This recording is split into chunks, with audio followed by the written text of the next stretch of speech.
friends, welcome to GG's Day Book. இன்னைக்கு நம்ம எல்லாரோட ஃபேவரட்டான மஷ்ரூம் மசால் தோசை ரெசிபி தாங்க பார்க்க போகிறோம். ஹோட்டல்னு போனாலே நிறைய பேர் மசால் தோசை தாங்க ஆர்டர் பண்ணுவாங்க. ஏன்னா வீட்டில் செய்யும்போது அந்த ஹோட்டல் டேஸ்ட் வரலன்றது தான் அதுக்கான மெயின் காரணம். இன்றைக்கி நான் உங்களுக்கு பக்கா ஹோட்டல் டேஸ்ட்டில் மஷ்ரூம் மசால் தோசை எப்படி செய்யலான்னு தாங்க காட்ட போகிறேன். சரி வாங்க செய்முறையை பார்க்கலாம். முதல்ல ஒரு கடாயில் 2 டேபிள் ஸ்பூன் எண்ணெய் ஊற்றிக்கலாம். நான் இங்கே 4 பேர் சாப்பிடக்கூடிய அளவுக்கு இந்த மசாலா செஞ்சிட்ருக்கேங்க. எண்ணெய் நல்லா காஞ்சதும் 1 டீஸ்பூன் கடுகை சேர்த்து தாளிச்சிக்கலாம். கூடவே பொடியாக நறுக்கின 2 வெங்காயத்தையும் சேர்த்து நல்லா வதக்கிக்கலாங்க.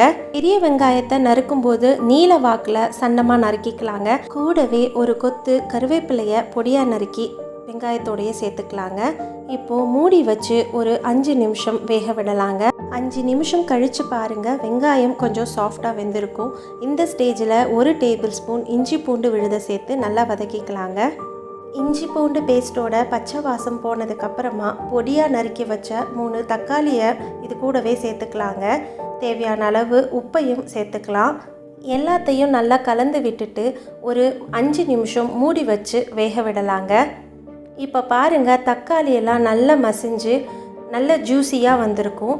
இந்த ஸ்டேஜில் 1/4 டீஸ்பூன் மஞ்சத்தூள், 2 டீஸ்பூன் தனி மிளகாய்த்தூள், 2 டீஸ்பூன் தனியாத்தூள், 1 டீஸ்பூன் கரம் மசாலா இதெல்லாத்தையும் சேர்த்து நல்லா கலந்து விட்டுக்கலாங்க.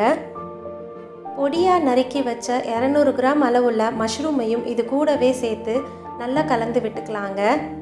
மசாலா எல்லாம் மஷ்ரூமில் நல்லா கோட்டானதுக்கு அப்புறமா மூடி வச்சு ஒரு 5 நிமிஷம் வேக விடலாங்க. அப்புறம் பாருங்கள், மஷ்ரூமில் இருக்கிற தண்ணி எல்லாமே ரிலீஸ் ஆகிருக்கும். இந்த ஸ்டேஜில் ஒரு 1/4 கப் அளவுக்கு தண்ணியையும் சேர்த்து நல்லா கலந்து விட்டுக்கலாம். இப்போது ஒரு 2 நிமிஷம் கொதிச்சதுக்கு அப்புறமா 1/4 கப் அளவு உள்ள தேங்காய் விழுதை இது கூடவே சேர்த்துக்கலாங்க. எல்லாத்தையும் நல்லா கலந்து விட்டுட்டு ஒரு 2 நிமிஷம் கொதிக்க விடலாங்க. மசாலா கொஞ்சம் நல்லாவே திக்காக இருக்கும். தேவைப்பட்டால் இந்த ஸ்டேஜில் கொஞ்சமாக நம்ம தண்ணி சேர்த்து கொதிக்க வச்சுக்கலாங்க. தேங்காய் சேர்த்ததுக்கப்புறம் ரொம்ப நேரம் வேக விடக்கூடாதுங்க.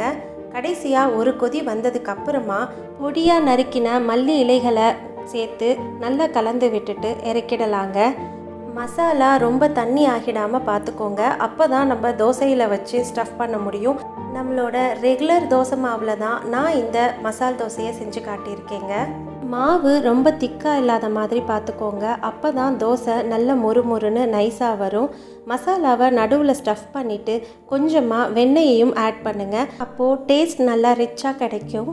அவ்வளோதாங்க, நம்மளோட சூப்பரான ஹோட்டல் ஸ்டைல் மஷ்ரூம் மசால் தோசை தயாராகிடுச்சு. நீங்களும் செஞ்சு பார்த்துட்டு உங்களோட ஃபீட்பேக்கை என் கூட ஷேர் பண்ண மறந்துடாதீங்க. இந்த வீடியோ பிடிச்சிருந்தா லைக் பண்ணுங்கள், ஷேர் பண்ணுங்கள். இது வரைக்கும் சப்ஸ்கிரைப் பண்ணாமல் பார்க்குறவங்க ப்ளீஸ் சப்ஸ்கிரைப் பண்ணுங்கள். தேங்க்யூ.